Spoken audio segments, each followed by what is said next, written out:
السلام۔ ہاں تھوڑا سا ہمارے علم میں اضافہ کرنا ہے، جیسے آپ نے بتایا نا کہ یہ ایت مکہ میں اتری تو نماز میں وہ بعد میں فرض ہوئی ہے، ایسے کچھ لوگ کہتے ہیں جی وہ یہ تو اس وقت تو جیسے بھی ہے، لیکن امام کے پیچھے وہ حضرت یہ بھائی نے کتنا اچھا سوال کیا، اللہ اس کو جزائے خیر عطا فرمائے۔ ان کا کہنا ہے یہ تو بات سمجھ آ گئی کہ یہ مکہ میں آیت نازل ہوئی اور نماز تو 2 ہجری کو فرض ہوئی ہے، لیکن وہ ساتھ یہ بھی کہتے ہیں کہ امام کے پیچھے نہیں پڑھتے ہوتے۔ تو میں وہ روایت یاد کروانا چاہوں گا، صحابہ صبح کی نماز پڑھ رہے تھے۔ کون سی نماز؟ فجر کی نماز۔ اور نماز پڑھانے والے کون تھے؟ رسول اللہ صلی اللہ علیہ وسلم۔ تو آپ نے سلام پھر کے پوچھا کہ آپ لوگ کیا پڑھ رہے تھے؟ صحابہ نے کہا قرآن۔ آپ نے فرمایا لا تقرؤوا الا بأم القرآن، سوائے سورۃ الفاتحہ کے کچھ نہ پڑھا کرو۔ امام کے پیچھے بھی ہیں تو آپ نے سورۃ الفاتحہ پڑھنی ہے۔ اس دھوکے میں مت جائیے کہ اب امام ہے اور وہ کیا کہا جاتا ہے، امام ہے نا تو اس نے پڑھ لی ہے، تو امام نے تو رکوع بھی کیا ہوتا ہے، سجدہ بھی، تو پھر ہمیں تو چیئر پہ بیٹھ جانا چاہیے نا، وہ کام تو کر ہی لے گا نا، آخر رکھے کس لیے ہیں؟ یہ مفہوم ہی غلط ہے کہ ہم نے اس لیے رکھا ہے۔ امام نے اپنی پڑھنی ہے، آپ نے اس کی اقتداء کرنی ہے، لیکن وہ نماز کے وہ الفاظ، وہ دعائیں، وہ اذکار جو رسول اللہ صلی اللہ علیہ وسلم نے صحابہ کرام کو سکھائے ہیں، اسی طرح ہی ہمیں پڑھنے ہیں۔ اللہ تعالیٰ آپ کو جزائے خیر عطا فرمائے۔ اور کوئی سوال؟ اس طرح بھی آپ نے روایت بیان کی کہ سورہ فاتحہ کے علاوہ کچھ نہ پڑھا کرو، اور یہ یقیناً فرض نماز کی بات ہوئی جو آپ نے فجر کا حوالہ کیا ہے۔ آج بھی ہمارے ملک میں بے شمار ایسے مدارس ہیں اور کچھ علماء ہیں جو اس بات کی تاکید کرتے ہیں، بلکہ کرتے ہیں کہ جب قرآن مجید میں اللہ کی تسبیح کی آیات آئیں تو تم پیچھے تسبیح بڑھا کرو، اور جب عذاب سے پناہ مانگنے کی آیات آئیں تو تم پناہ مانگو۔ کیا کہ یہ بات کس حد تک فرض نماز میں امام کے پیچھے جائے گا؟ اللہ تعالیٰ آپ کو سلامت رکھے۔ بہت عمدہ سوال ہے کہ امام کے پیچھے آپ کھڑے ہیں تو جب جنت کی آیتیں آئیں تو حدیث کے الفاظ ہیں کہ آپ صلی اللہ علیہ وسلم جب قیام کرتے تو جب رحمت کی آیات آتی تو رک کے سوال کرتے، اور جب جہنم کی آیات آتی تو رک کے اللہ ذوالجلال کی پناہ مانگتے۔ اس حدیث سے استدلال کرتے ہوئے اگر وہ امام کے پیچھے رکتے ہیں تو یہ ثابت کرنا ضروری ہے کہ کیا اللہ کے رسول صلی اللہ علیہ وسلم صحابہ کو قیام کروا رہے تھے تب ایسے کیا یا انفرادی نماز میں کیا؟ آپ جب اکیلے پڑھ رہے ہیں تو آپ رکیے جنت کی آیت پہ، رحمت کی آیت پہ رکیے، آپ کو کوئی بھی منع نہیں کرے گا، حدیث کے نص موجود ہے۔ لیکن اگر امام رک کے گئے، وہ نوافل پڑھاتے ہوئے، تراویح پڑھاتے ہوئے وہ رکا ہے، وہ اللہ سے مانگ رہا ہے، تو آپ بھی ایسا کر سکتے ہیں۔ لیکن رسول اللہ صلی اللہ علیہ وآلہ وسلم کے عمل سے ایک نیا زاویہ نکال لینا، جیسا کہ صحیح بخاری کی روایت ہے کہ سیدہ عائشہ رضی اللہ تعالی عنہ ان کے غلام قرآن مجید کھول کر تراویح پڑھاتے تھے۔ ذکوان السلمی رضی اللہ تعالی عنہ، تو جب تراویح ہو رہی ہوتی ہے تو 10 سے 20 سے 30 سے 40 لوگوں نے قرآن کھولا ہوتا ہے، وہ صرف قرآن نہیں کھولتے، ساتھ پڑھتے بھی ہیں۔ پڑھتے ہیں کہ نہیں پڑھتے؟ اور حکم کیا ہے؟ لا تقرؤوا الا بأم القرآن، سوائے سورۃ الفاتحہ کہ کچھ نہ پڑھو۔ چلو امام کے پیچھے جس نے اصلاح کے لیے ساتھ کھڑا ہے کہ کوئی غلطی نہ آ جائے، اس کے لیے تو کوئی گنجائش ملتی ہے، لیکن باقیوں کے لیے گنجائش، اور پھر اس سے آگے نقصان کیا ہوتا ہے؟ اب مقدس کتاب ہاتھ میں ہے تو رکوع بھی پورا نہیں ہے کیونکہ وہ قرآن رکھتے نہیں ہیں، اور دونوں ہاتھوں کو گھٹنوں پہ رکھنا یہ بھی رہ گیا۔ پھر سجدہ کرتے ہیں، کسی نے اٹھایا ہے تو ہاتھ نیچے نہیں لگا، نیچے کرے گا تو اس قرآن کی عظمت کہاں جائے گی؟ اور حدیث میں آتا ہے اُمِرْتُ أَنْ أَسْجُدَ عَلَى سَبْعَةِ أَعْظُمٍ، مجھے حکم دیا گیا ہے کہ میں 7 جوڑوں پہ صدقہ کروں، ہڈیوں پہ۔ 2 ہاتھ ہیں، 2 پاؤں ہیں، 2 گھٹنے ہیں، اور انسان کا چہرہ ہے، پیشانی ہے اور ناک ہے۔ تو کیا جب اس نے ہاتھ میں کوئی چیز پڑی ہے، پکڑی ہوئی ہے، تو ہاتھ لگا زمین پہ؟ سجدہ کیسے پورا ہوگا؟ تو رسول اکرم صلی اللہ علیہ وآلہ وسلم نے جب قیام کرتے تو آپ رک کے سوال کرتے اللہ ذو جلال کی رحمت کا، اور جب آیات آتی ہیں عذاب کے متعلق تو آپ پناہ طلب کرتے۔ اس روایت میں تو کوئی مسئلہ نہیں ہے، مسئلہ یہ ہے کہ استدلال لے کے اس طرح کھڑے ہیں اور ہر بندہ ایسے کر رہا ہے۔ انما جعل الامام لیؤتم بہ، امام کو امام اس لیے بنایا گیا ہے کہ اس کی اقتداء کی جائے۔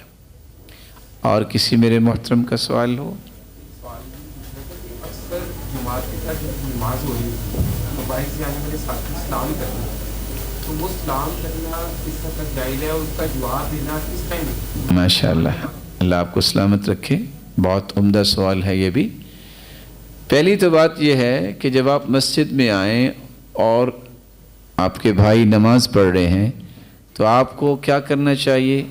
باوضو ہیں تو آ کے نماز میں داخل ہو جائے، اللہ اکبر کہہ کے، اور اگر آپ نے وضو نہیں کیا تو آپ وضو کر لیں۔ یہ شوق اچھا ہے ایک سلام کہنا، لیکن سلام کا مقام بھی تو اللہ کے رسول نے بتایا نا۔ نماز پڑھ رہے ہیں، کون جواب دے گا؟ لیکن پھر بھی اگر کسی نے سلام کہہ دیا تو شریعت نے اس پہلو کو بھی تشنا نہیں چھوڑا، آپ اس کا جواب دے سکتے ہیں۔ کیسے؟ دو روایتیں ہیں، آپ قیام میں ہیں تو ہاتھ کھڑا کر دیں، اسی طرح آپ رکوع میں اور سجدے میں ہیں، اور بعض روایات میں آتا ہے کہ آپ انگلی بھی کھڑی کر سکتے ہیں، لیکن عموماً اسی بات کو ہی بہتر سمجھتے ہیں کہ آپ ہاتھ کھڑا کر کے جواب دے سکتے ہیں۔ کوئی اور محترم؟ معاشرے میں اس طرح کا لوگ زیادہ پائے جاتے ہیں کہ ان کا سیر سے دین کے ساتھ بھی تعلق ہوتا ہے اور دنیا کے ساتھ، ان کی دین اور دنیا کے بارے سے کیا ہوتا ہے؟ معاشرے کے اندر یہ زیادہ لوگ پائے جاتے ہیں کہ ان کا دین اور دنیا سے بھی تعلق نہیں ہوتا، تو کس کے ساتھ ہوتا ہے؟ سرے سے یعنی کہ ان پڑھ ہوتی دین کے قریب سے دنیا کے لیے۔ ویسے ان کو پتہ تو ہوتا ہے نا دنیا کا، کہ اس طرح سوتے ہیں، اس طرح بیٹھتے ہیں، دنیا کا تو پتہ ہی ہوتا ہے نا۔ ان کو دین کے احکام بتلائے جاتے ہیں، ہاں۔ کو بھول جاتے ہیں۔ تو ایسے میں بیٹا جی ہم کیا کریں گے؟ سب سے پہلے ان کے لیے دعا کریں گے، پھر ان کی تعلیم کا بندوبست کریں گے۔ جب تک آپ ان کو ایجوکیٹ نہیں کرتے وہ خود سے تو یہ چیزیں نہیں سیکھ پائیں گے۔ سوال یہ ہے کہ پھر بھی بھول جاتے ہیں، تو میں اور آپ بھی بھول جاتے ہیں۔ ہم روزانہ سے نماز پڑھتے ہیں نا، پھر بھی کبھی بھول جاتے ہیں نا، حالانکہ ہماری 5 وقت کی روٹین ہے نا۔ تو یہ بھولنا جو ہے، یہ عبداللہ ابن عباس رضی اللہ تعالیٰ عنہ کی روایت ہے جو طبری میں ہے، وہ بیان کرتے ہیں وَمَا سُمِّيَ الْإِنسَانُ إِلَّا لِلنَّسِيِهِ، انسان کو انسان اس لیے کہتے ہیں یہ بھول جاتا ہے۔ اپنی کوشش جاری رکھیں، زیادہ اہتمام کریں تو انشاءاللہ وہ بھی دین سیکھیں گے۔ جس طرح میں اور آپ بھی پہلے کچھ نہیں جانتے تھے، اللہ کے فضل اس کی رحمت کے بعد اساتذہ نہیں سکھایا نا، تو اسی طرح وہ بھی سیکھ پائیں گے۔ جو زیادہ سیکھ جائے گا وہ اس کی قسمت میں ہوگا، جو زیادہ توجہ دے گا، جو توجہ نہیں دے گا وہ زیادہ نہیں سیکھ پائے گا۔ تو جتنی محنت کریں اتنا ہی پھل ملے گا، لیکن مایوس نہیں ہونا چاہیے، ان کا اہتمام کرنا چاہیے۔ وعلیکم السلام۔ یہ تو طلب ہوئی نا، سوال تو نہ ہوا، تو ہم نے تو سوال کے بارے میں گزارش کی نا۔ جی میرے محترم، قرآن تحریف کے لیے سلف کے اقوال کی کتنی اہمیت ہے؟ سلف کے اقوال نہیں، قرآن مجید کو ہم سمجھیں گے جس طرح قرآن مجید صحابہ کرام نے سمجھا، کیونکہ تفسیر یا مفاہیم جو ہے، تفسیر القرآن بالقرآن، تفسیر القرآن بالسنہ، ہم قرآن کی قرآن سے تفسیر کرنا چاہتے ہیں، قرآن کی تفسیر حدیث سے کرنا چاہتے ہیں۔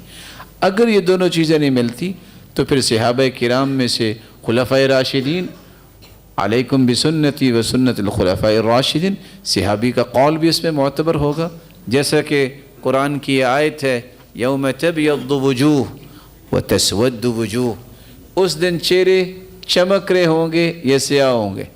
اب اس میں عبداللہ ابن عباس نے جو تفسیر پیش کی ہے وہ کیا ہے؟